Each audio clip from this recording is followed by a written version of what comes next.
है छठी मैया, जानिए छठ पर्व की महिमा और जुड़ी पौराणिक कथाएं।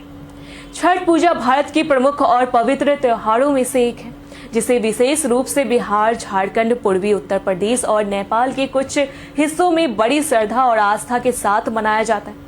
यह पर्व सूर्य देव की आराधना का पर्व है, लेकिन इसके साथ साथ देवी षष्ठी, जिन्हें छठी मैया कहा जाता है, की पूजा भी की जाती है। छठी मैया को नवजात शिशुओं की रक्षक माना जाता है और उन्हें लोक में सूर्य देव की बहन के रूप में पूजा जाता है। धार्मिक मान्यताओं के अनुसार वह ऋषि कश्यप और अदिति की मानस पुत्री है, जिनका नाम देवसेना भी है और जो भगवान कार्तिकेय की पत्नी मानी जाती है। छठ पर्व में विशेष बात यह है कि इसमें उगते और डूबते सूर्य दोनों की पूजा की जाती है।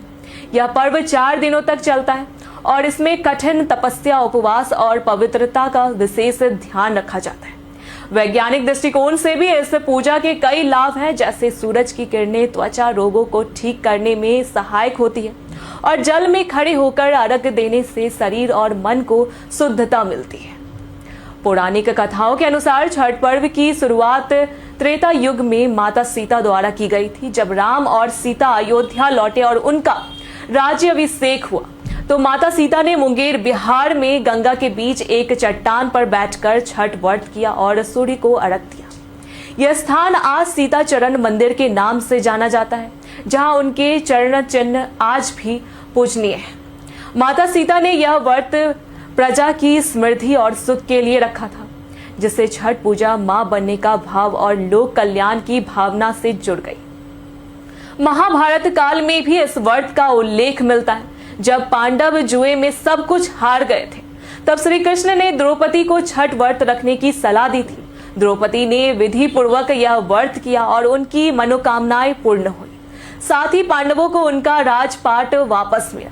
इससे यह साबित होता है कि छठ व्रत इच्छाओं की पूर्ति और संकट निवारण का प्रतीक भी है। राजा प्रियव्रत की कथा भी प्रसिद्ध है, जिन्हें संतान नहीं हो रही थी।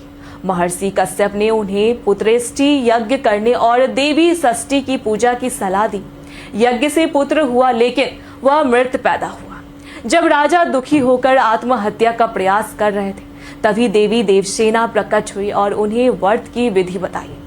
राजा ने व्रत किया और पुनः उन्हें जीवित संतान की प्राप्ति हुई। तब से संतान सुख की कामना से भी यह व्रत किया जाने लगा।